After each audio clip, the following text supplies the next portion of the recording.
हे friends, गरीबी के बारे में कुछ भी बोला जाए, फैक्ट तो यही है कि बिना पैसे के कोई भी इंसान एक कंप्लीट और सक्सेसफुल लाइफ नहीं जी सकता। अब बहुत लोग बोलते हैं नहीं, गरीबी में रहना, सेल्फ सेक्रीफाइस करना भगवान को खुश करता है। ऐसे लोग कभी अमीर नहीं बन पाएंगे, ना कभी अपनी लाइफ फुली डेवलप कर पाएंगे, ना कभी किसी और की। क्योंकि सच तो यही है कि सेक्रीफाइस करने से ज्यादा इंपॉर्टेंट है खुद को और दूसरों को डेवलप करना। और आप दूसरों की मदद तभी कर पाओगे जब आपके पास पैसे होंगे। इसका रियल लाइफ एग्जाम्पल दूं तो Bill Gates Bill and Melinda foundation के थ्रू हर साल करोड़ों भूखे बच्चों को खाना खिलाते हैं। 10 से भी ज्यादा कंट्रीज के गरीब लोगों को और उनके बच्चों को health care, nutrition, disease prevention, treatment, food, water, sanitation, hygiene और भी बहुत चीजें प्रोवाइड करते हैं। और ऐसे कितने एग्जाम्पल्स हैं। Warren Buffett, Jeff Bezos, Ratan Tata, Mukesh Ambani, ये लोग भी बहुत चैरिटी करते हैं। अब क्या आपको लगता है बिना पैसे के ये लोग चैरिटी कर पाएंगे? इसीलिए पैसा बहुत इंपॉर्टेंट है। सब कुछ नहीं है पर बहुत इंपॉर्टेंट फैक्टर है जिसको निग्लेक्ट नहीं किया जा सकता। क्योंकि भगवान भी यही चाहते हैं कि हम अपने आप को और दूसरे लोगों को हमेशा डेवलप करें और अपनी लाइफ भी फुली इंजॉय। हर जगह हम देखते हैं रिच और पुअर लोग अड़ोस पड़ोस में रहते हैं, एक स्कूल में पढ़ते हैं, एक इन्वायरमेंट में रहते हैं और हो सकता है एक जैसा काम भी करते हो। तो फिर क्यों एक बहुत अमीर हो जाता है और एक बहुत गरीब? एक सर्वे से यह भी पता चला है कि रिच लोग ऑलमोस्ट हर काम में एवरेज होते हैं, उनके पास कोई स्पेशल टैलेंट नहीं होता। अब ऑथर बताते हैं जो लोग अमीर होते हैं वो चीज़ों को सर्टन वे में करते हैं जिससे ज़्यादातर लोग नहीं करते। देखो, काम वही है पर रिच लोग उसी काम को पर्टिकुलर वे में करते हैं। लोगों को लगता है अमीर लोग सिर्फ गलत काम करके पैसा कमाते हैं, जो कि बिल्कुल गलत है। इस बुक में ऑथर ने 6 सर्टन वेज बताए हैं, जो 6 तरीके, जिसको आप प्रिंसिपल्स भी बोल सकते हो, जिससे कोई भी इंसान अप्लाई करके अमीर बन सकता है। अगर आपके शहर में कोई अमीर बन सकता है तो आप भी अमीर बन सकते हो, बस वो 6 तरीके पता होने चाहिए। और ये चीज़ आपने भी नोटिस की होगी कि लोग हर बिजनेस में अमीर बन सकते हैं। आप बिजनेस कोई भी करो, काम कोई भी करो, एक अमीर होता है, उसी सेम बिजनेस में एक गरीब भी होता है।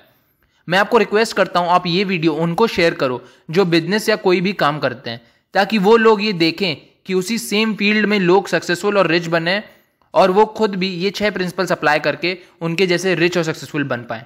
Principal number 1, competitive to creative mind. हमारे आसपास कितने हमारे जैसे बिजनेस हैं जिनसे हम कंपटीशन करते हैं और कस्टमर्स को हम अपनी तरफ बुलाने की कोशिश करते हैं और उनकी बुराई करते हैं।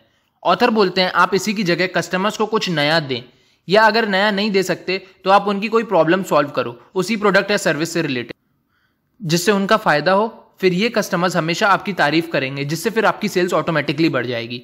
इसीलिए आप भी कंपटीशन को छोड़ो और कस्टमर्स को कुछ क्रिएटिव प्रोडक्ट या सर्विस दो जो उनका फायदा करा सके। इससे मतलब नहीं है आप कौन सा बिजनेस या फिर आप कौन से प्रोफेशन में हो। आपके पास कस्टमर्स तो हैं, तो आप पूछो, क्वेश्चन करो कि मैं इनको कुछ अलग या कुछ अच्छा कैसे दे सकता हूं। आप कस्टमर से भी फीडबैक लो। Principle number 2, gratitude. अब ग्रैटिट्यूड को बहुत छोटी सी लेकिन मजेदार स्टोरी के फॉर्म में समझते हैं। सागर एक क्यूट और स्मार्ट 5 साल का लड़का है। उसका घर स्कूल के पास ही था, तो वो डेली स्कूल वॉक करके आता जाता था। पर एक दिन वो स्कूल के बाद सुसु करने वॉशरूम गया। अब यहां हो गया उसके साथ कांड। 5 साल का लौंडा है, ऐसे नहीं घर बाजू में वहां जाके मूते, यहीं मूतना है, ठीक है। अब स्कूल गार्ड ने वॉशरूम लॉक कर दिया बाहर से, नॉट नोइंग कि अंदर कोई होगा।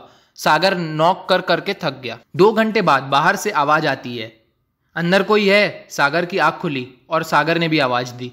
तो फिर सागर ने ये सीन घर में बताया। उसकी मम्मी ने अगले दिन प्रिंसिपल को ये बात डिस्कस की। प्रिंसिपल ने गार्ड को बुलाया और पूछा, तुमको कैसे पता चला अंदर कोई है? उसने बोला, मैम, सारे बच्चे मुझे गुड मॉर्निंग और गुड आफ्टरनून विश करते हैं, पर सागर एक बच्चा है जो मेरा हालचाल पूछता है और स्कूल से जाते वक्त डेली थैंक यू बोलता है। इसीलिए मुझे ध्यान आया कि वो स्कूल तो आया है पर वापस नहीं गया, तो मैं समझ गया कि वो अंदर है। इसीलिए ऑथर बोलते हैं हमें हमेशा दूसरों को थैंकफुल और अप्रिशिएट करना चाहिए, क्योंकि action and reaction are always equal in opposite direction. Principle number 3, thinking in a certain way. Author बोलते हैं आपको अपने माइंड में अपने गोल की क्लियर और डेफिनेट पिक्चर बनानी है। आपको अपने विजन को होल्ड करना है माइंड में और माइंड को सही तरीके से चलाना है। आपके विजन के पीछे आपका पर्पस होना चाहिए और पर्पस के पीछे फेथ, जिससे आप अपने आप को विश्वास दिला रहे हो कि जो आपको चाहिए वो आपका हो चुका है। वो गोल आपके सामने है, बस आपको रिसीव करना है। आपको अपने इमेजिनेशन का यूज करना है। रिच बनने के लिए आपको अपने विल पावर का भी यूज करना होगा। इससे आप पॉजिटिवली सोचोगे और अकॉर्डिंगली एक्शंस लोगे। Principle number 4, value. सपोज करो मेरे पास एक पेंटिंग है और मैं वो पेंटिंग अपनी सेलिंग स्किल से एक एस्कीमो को सेल कर देता हूं, वो भी $500 में। क्या आपको लगता है ये एक अच्छी डील थी? ये पेंटिंग उसकी लाइफ में कोई वैल्यू ऐड नहीं कर रही है, उल्टा मेरे को मन में गाली दे रहा होगा। इसी की जगह अगर मैं उसको गन सेल कर देता हूँ, वो भी सिर्फ $50 में, तो ये गन उसकी लाइफ में बहुत वैल्यू ऐड करेगी। कैसे? वो हंट करके अपना खाना खा सकेगा। आप भी बिजनेस कोई भी करो, अपने कस्टमर्स को वैल्यू दो। भले ही हमारे पास कम मार्जिन बचे, पर कस्टमर को वैल्यू मिलनी चाहिए, इससे वो लॉन्ग टर्म में हमारा फायदा कराएगा। Principle number 5, acting in a certain way. Third principal में ऑथर ने बताया था माइंड में क्लियर और डेफिनेट पिक्चर बनाओ। इस प्रिंसिपल में आपको एक्शंस लेने हैं, बाकी प्रिंसिपल्स को माइंड में रखते हुए, तभी आप अपने गोल्स को अचीव कर पाओगे। आप इन प्रिंसिपल्स को सुन के छोड़ नहीं देना, एक्शंस लेना। और अब एक्शंस कैसे लें, वो 6th प्रिंसिपल में आता है। Principle number 6, efficient action. हम अपने कामों को इनएफिशिएंटली करते हैं, इसीलिए हमको रिजल्ट्स नहीं मिलते। हम इतने सारे कामों में एक साथ बिजी रहते हैं कि हम कोई भी काम एफिशिएंटली नहीं कर पाते। रिच लोग अपना काम एफिशिएंटली करने के लिए अपना ज़्यादातर काम दूसरों को डेलीगेट करते हैं और खुद को सिर्फ इंपॉर्टेंट काम करवाते हैं। जो आप भी अपने कामों को प्लान करके प्रॉपरली एफिशिएंटली डेलीगेट करो और ट्राई करो एक बार में एक ही काम करो। ये बातें मैंने आपको the science of getting book से बताई है।